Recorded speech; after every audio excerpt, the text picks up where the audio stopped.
Добри дојде во студио за Славчо Димитров, активист Коалиција за сексуални и здравствени права, Агим Јонус, колумнист, аналитичар.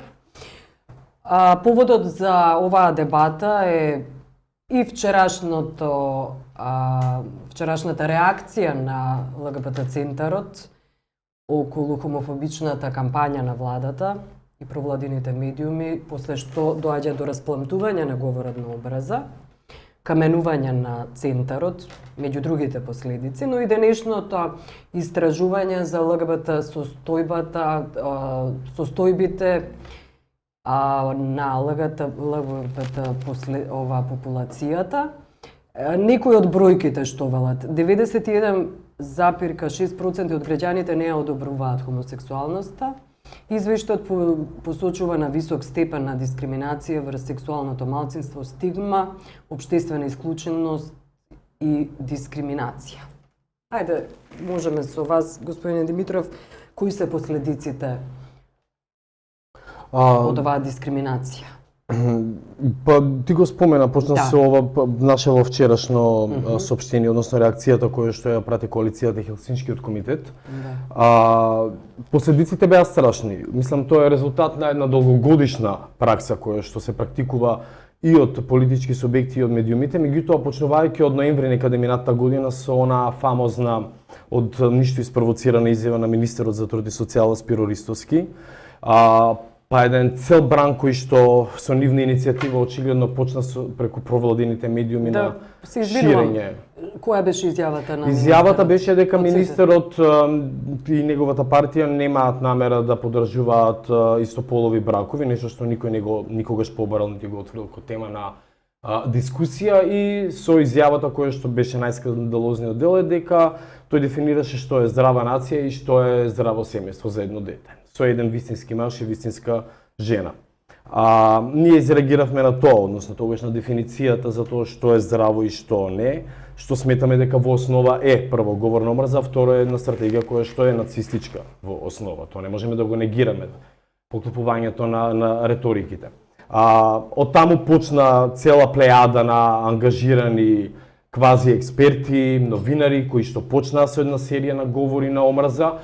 Тоа резултираше прво со неколкократно кршење, обид за палење на новоотворениот ЛГБТ центар од страна на Хелсиншкиот комитет во Чаршијата, насилство врз двајца активисти во тек на маршот на толеранцијата, кој што го организира исто Хелсиншкиот комитет, па се до во последниве протести кои што беа во саботата уште едно кршење на ЛГБТ центарот, на вистина вандалско, кое што нити МВР, нити па наголемиот дел од медиумите воопшто не известија за ова кршење, и покрај тоа што беа нагласени, што имено е не само кршење на тој центар, туку е напад врз Хелсиншкиот комитет во Македонија и е напад врз една цела популација, ако сакате на едно символичко ниво. Прво врз популација, па потоа врз Хелсиншкиот, се разбира. Добро, кој е вашиот став, господине Јонус, за ваквиот вандалски чин? Прво би се навратил на она кршењето во Чаршија. Тоа што мене лично не смета е дека, доколку некој смета дека кога центарот би бил на некое друго место не би бил кршен, не би се согласил воопшто. Центарот би бил кршен и кој бил во сред Скопје, баш каде истичава палата. Не е важно да не е во Чарши или не. Мене прво да расчистиме тоа, затоа што малку ми смета, наводно ете така, имаше и гласини дека кај баш таму во Чаршија најда да го ставаат центарот, па ете тие муслиманите повеќе од таа страна биле вакви или такви, па го кршеле. Одговорно тврдам дека тој центар би го кршеле дури и во тој смисол. И во Ристичева палата. Да, омразата не познава религија. Да. Тоа е прво. Второ, во време во кое што многу нешта во современиот свет се ин или аут, јас сосема гордо ќе кажам дека сум аут по ова прашање, токму затоа и настапувам така. Кога мене еднашка ме праша дали и како гледам на хомосексуалноста, за мене таа тема не постои воопшто како тема за разговор, затоа што барем делот на она што сум јас воспитан, делот на она што сум јас по традиционална некоја своја форма дојден до овие своји 50 на години, кај мене таа тема не постои како таква, затоа што тоа е барем по мене апсурд. Што е апсурд? Па апсурд е да јас се заљубам во машко. Вие? Ние. Да. Вие се разбира, тоа е ваш став, но тоа се работи само за вас. Но што велите вие за ЛГБТ популацијата, односно за хомосексуалноста? Видите, Тоа е неприродност, се извинувам, Да. ја цитирам вашата колумна, објавена во Дневник. Неприродност, настраност, бегање од природата, во најмала рака болест. Стојам за сето тоа што сум го напишал. Што од времето на Адам и Ева, да требало, Господ само ќе му направил копи-пейст на Адам. Немал да ја создаде Ева. Тоа е прво. Второ, биолошкиот вид, човековиот, значи сегмент од природата како човек, во својот биолошки вид, елементарно, прогресивно се размножува на начин на каков што е традиционално познат, нели?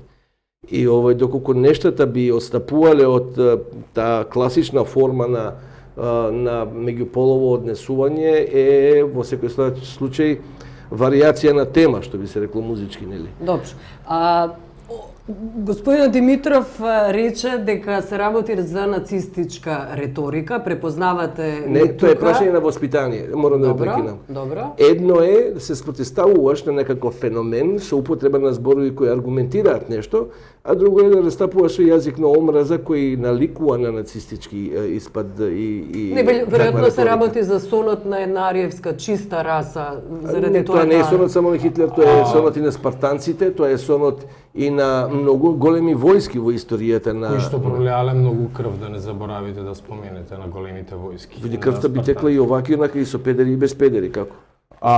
Прво, мислам, вие тврдите кога не е говор на омраза, меѓутоа, ако ги видите одлуките на Европскиот суд за човекови права, сите ваши изјави во оваа колумна се парадигма за тоа што е говор на омраза и имаше последен случај со Шведска, каде што и Шведска и потоа Европскиот суд осуди токму делењето на вакви информации во јавност како говор на омраза и беше казната цела група на млади луѓе кои што делеа памфлети со истата буквално содржина која што вие ја имате во колумната.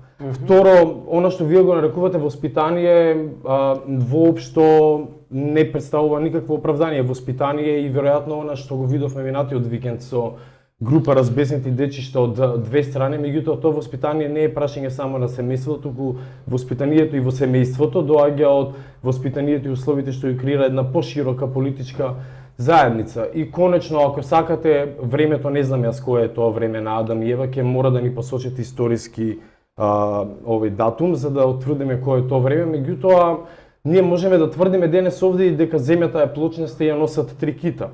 Меѓутоа, што ќе се случи ако НАСА и целата наука почне да се раководи по таа теза, ако државата своите спонзорства на науката и уредувањето на научни знанија ги засновува на тоа, јас претпоставувам дека пак ќе дојде сигурно до една глобална апокалипса, претпоставувам доколку големи научни потези се прават врз основа на таа Дечко, дали имаш ти некакво религиозно образување?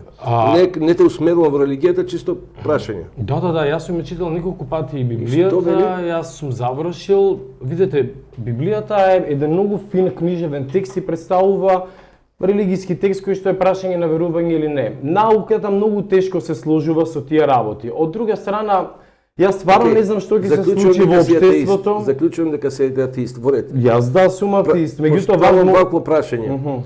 Кога веќе настапуваш од аспект на воспитание кон децата и така натаму, ја те повикувам денешната моја колумна да прочиташ, денеска е 6 март 2013 година, 7.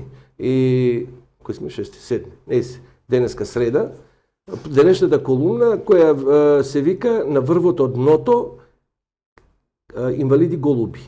Токму во одбрана на децата кои што поради лошото воспитание доаѓаат до насилства, доаѓаат до крвопролевање и така натаму и така натаму. Колумната завршува со зборот: па и да се степат, ама нека се степат за мома, онака како што младоста им наликува. Јас растам дома дете, машко дете. Ја воспитам и подигам еден маж. Под зборот маж, тоа е таква палета на нешта под која се останатото. Мора да сака само жена. Што ќе се случи ако доживеете нешто обратно? Ако засака маж? Вака сега. Прекултурен сум во емисијава да ви го одговорам тоа што го мислам. Меѓутоа, Секако ќе бидам против тоа, апсолутно. Меѓутоа и од мене зависи малку тоа што ќе се случува Може со би тоа нема дете. да ви биде драго, може би ќе бидете против. Богу фала, Но што ќе се случи? ќе повторам, Богу фала, ќе повторам, може би еве однапред се извинам што макар што тоа е мој стил и во настапите, во колумните малку полунепристоен, така да и сега ќе настапам. Јас дома растам дете со топки во гаките. Нема потреба од непристојности. Да. Не мислите ли дека е опасно тоа што го пишувате, господине Јонус, и последиците? Опасно и да предеш улица. Последиците се всушност кон таа омраза и кон тој говор на Не е омраза. омраза, туку вие сте преагресивни по таа прашање. И вие сте преагресивни по тоа. Еве зашто сте агресивни. Не кажете ми Прво, како седо дека ти, извинете. мојот интегритет, Обвинува, ова е една деградираш. класична алатка во Иди, која што оние кои што се очевидно. агресори, кои што продуцираат цело време омраза и насилство, стануваат серијски убица во кај еден па видете, серијски криминални обиди се случуваат благодарение на ваквиот говор. И Дечко, тоа се случува во рок на 2 месеци. Туку мене ми е фантастично како тоа сте вие жртви и сте агресирани. Кажете ми кој напишал до сега ваков тип на колумна во кој што ви рекол на вас, вие поради тоа што го раснете вашиот син, како што ќе речете со топки во гаките, да. сте болен, настран, сте заканат за човечкиот дворот. Кажете ми кој ви го кажал тоа хомосексуалец на вас поради фактот што вие? Кај пишува дека си ти закана за човечкиот род. Јас само Па добро, ама неприродно настрано, Ништо. бегање од природата. Моле, Вие очигледно демократско право така да размислувам. апсолутно јас се слагам со тоа. Меѓутоа легитимно право е да се каже дека постојат тешки научни заблуди и дека општеството е секуларно и не може да се води по научно заблудени и убедувања. Докажала дека галаксијата се темели врз противставености. Човековиот род се темели се темели и ќе се темели во својот еволутивен пат исклучиво врз база на спротивставеност. Говорите за репродукција. Науката на која што се репродукција, повикувате моле, е малку ти за застарена својки- половина век, извинете, ќе морате да ги посочите релевантните современи научни референции. Науката која што тврди дека галаксијата се заснувува на спротивност е една дамнешна приказна и во физиката, и во биологијата, па и во современите еволутивни теории. Јас срдечно можам да ви препорачам една цела серија на референции со кои што ќе можете после да напишете веројатно нова Види, колумна. ама немој фала ти многу. Репродукцијата Јас нема сепак никаква доперна точка со љубовта. Значи, се остало но кеф, така? со љубовта велам. Кажете ми, дали Љубовта се сте дели на ерос, филос, зорге и агапе, филозофски. Во ниту еден од тие субсегменти 4 по филозофски аспект, кој не сум го измислил ја, туку науката, која се вика филозофија, на која се базира дечково, ниту еден во ерос, филос, зорге и агапе не постои збор хомосексуализам. Постои А во делот на- хетеросексуализам постои зборот. Хетеросексуализам, дечко мој, е збор кој што ја го слушнав после негде 80-90 години. Не е дека не постоел хомо, значи Интересно е кога потребувате грчки термини, а сакате да се подсетите таа филозофија од која што ги вадите овие термини на каква еротска педагогија се заснувува. Тоа во исто време го браните. Просветли ме, баш ме интересува. Па исклучиво на педерастија се заснувува истата филозофија на која што вие во моментот се Види, во повикувате. војските, во старите војски, хомосексуалноста не била страна, затоа што љубовта помеѓу војниците, помеѓу одредени групи на војници, ги држала во таква јака формација, во такво јако чување на леѓа еден на друг, да останало и записи дури, да не кажам да не спомнуваме имиња некој да се најде навреден или пак да се повика на друга тема. Значи, тоа не е нешто што не сме го чуле. Збориме овдека прво да расчистиме и искристализираме на која тема зборуваме. Зборуваме за тема хомосексуализам. Да, и хомофобичност? Пази, И хомофобичност. хомофобичноста е демократско и по Богу и законно право на било кој човек да го чувствува или не. Али хомосексуализмот како таков е исклучиво биолошко едностранно. Тоа значи плюс, минус, има два знака на секој клозет. Едниот е со крст, другиот е со стрелка.